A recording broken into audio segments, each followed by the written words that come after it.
scriptures.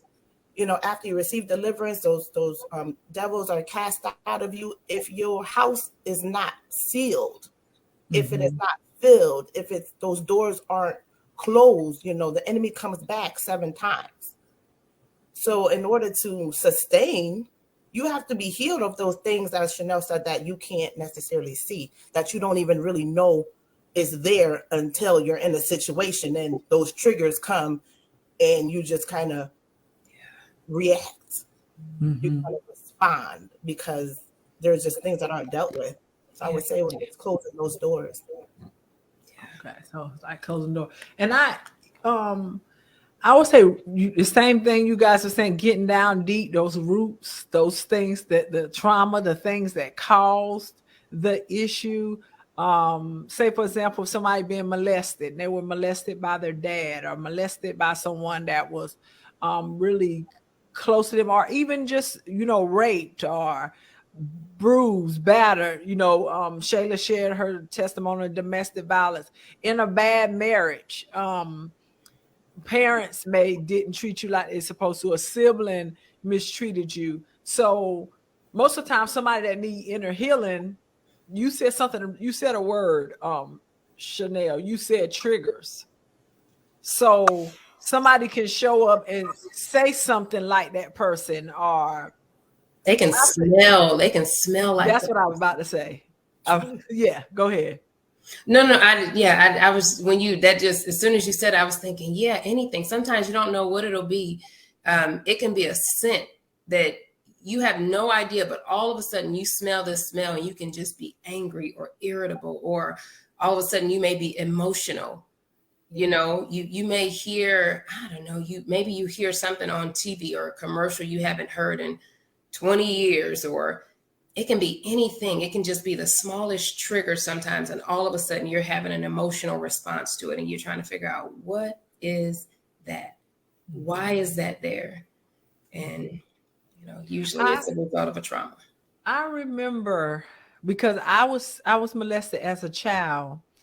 I remember even after becoming a Christian preacher, God called me to preach. And I remember being in Walmart and I thought I seen the guy. I still can't tell you if I seen him or not, but it seemed like it was him. And my heart started beating really fast. And as far as I know, I didn't think I was afraid of him. That's the crazy thing. Yeah. I didn't think I was afraid of him, but at that moment, fear hit me. My heart started beating fast. It was like my mind said, hurry up and get out of here. Because I get at that moment, I think my thought was, will he remember me? Will he remember what he did to me? Would he, I guess those are the thoughts that were going through my mind. It was weird because I thought, you know, I'm normally a kind of tough person, you know, tough person. I can handle it, you know. And when I seen that, it was like everything flooded back. And even can I just be real with you? Because I can help someone here too. Yes, come on. Even when I was being molested, I wasn't afraid. Come on. So that's why it was weird. It was crazy that at that moment I felt all that fear. I felt like getting out of the Walmart. Let's go. I don't want him to see me. I don't want to have eye contact. None of that. Yeah. I think that's powerful. With you talking about how in the moment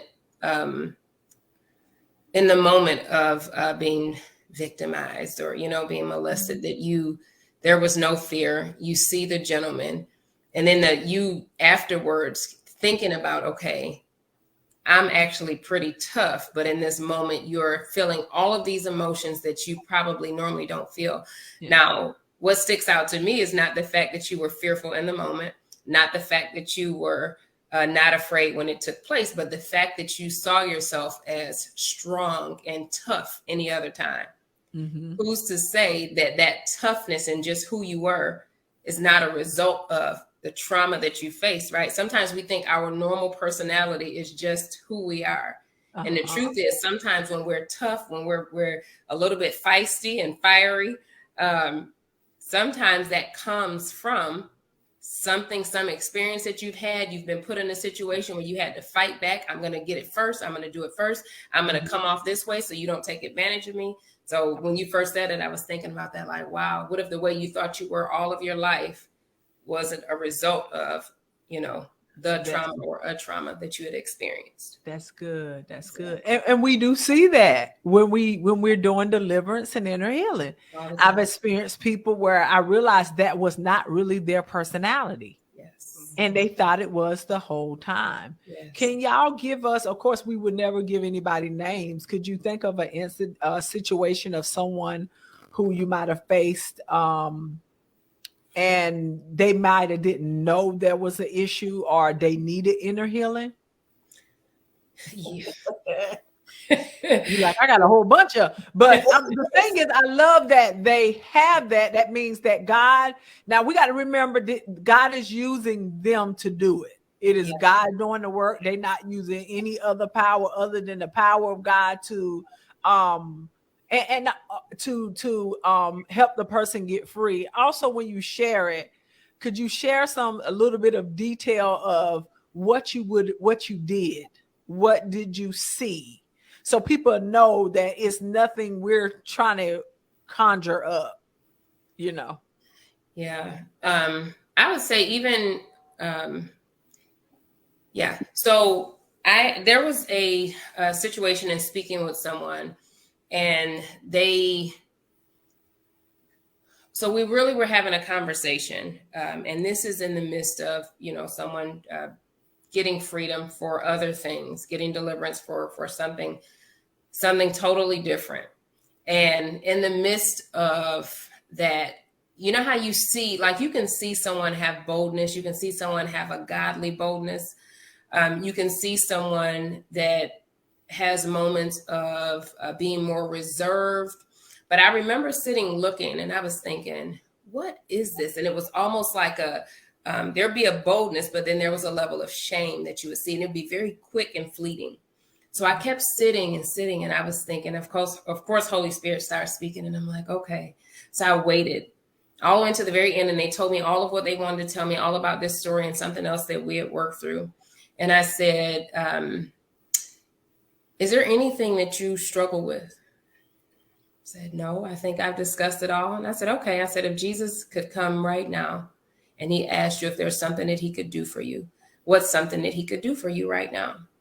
I said, oh, I don't think there's anything. I think everything has been all worked out. I think this, that, and the other. And I said, okay. I said, is there anything that you desire of him? He said, no, nothing I desire of him. Everything is good. And I said, okay. And I said, and at this point, when you don't really have any options, my approach is to just go straight to whatever the concern is. So I said, is there anything that you're ashamed of in life? Sat there and thought. Said, nope. So, okay, is there anything that you've ever been disappointed by in life? Well, yeah, there's things that I've been disappointed by in life. And it's kind of just this regular back and forth of this, that, and the other. And I said, close your eyes. Yeah. Close your eyes. And I said, can you tell me of something that one of the biggest disappointments that you ever faced, right? Closed eyes and thought back. And all of a sudden it's like, well, I mean, I did have this and that happen. I said, okay. I said, let's go further back. And then I said, how about let's ask Holy Spirit to give you something? And from there, it started. And all of a sudden I said, the very first thing that you see, tell me. And they brought back this story of childhood. And in the story of childhood, there was a situation that was so big and so traumatic. And the result of it was shame, because they thought that they were to blame. They thought that it was so much that unfolded. And so here we are an hour later, and they sat afterwards and just said, I can't believe that was there. And I said, yeah, because when I asked you, they were thinking of surface things. And even if I had said, you tell me, or which I did do in the beginning, you tell me something that you may have been disappointed by, this, that, and the other. And so our instinct is to maybe say the surface thing And they don't always know the thing that they don't know. But literally the shame that kept creeping up whenever she would talk or have these moments, I was thinking, what is this shame? Why does there a look of shame? And she felt very undeserving because some things had took place and happened in her life. And she felt like she was the reason these things took place. These things happened way back. 5 years old, way back. And it wasn't even anything that she had control over. So that's me not being specific about what this is, but it's just an idea of showing you that sometimes if someone is asking you, you can't see it. I may be able to see something, but I don't even know what it is. So I'm dependent on Holy Spirit to tell me and show me what it is. But even in the midst of that, there's something there. And so if you allow Holy Spirit to bring that thing up to show you what it is, then all of a sudden we can ask the right question and get in there and see. And it's almost like peeling an onion, but it comes right up. And then all of a sudden you don't realize that it's something that you're 40 years old and something that's been affecting you since you were 5. Mm-hmm. And then all of a sudden afterwards, you're this complete different person. Your personality is different because you've lived in shame your entire life. Not unknowingly, right? So that's one of the things that have happened with me. That's good.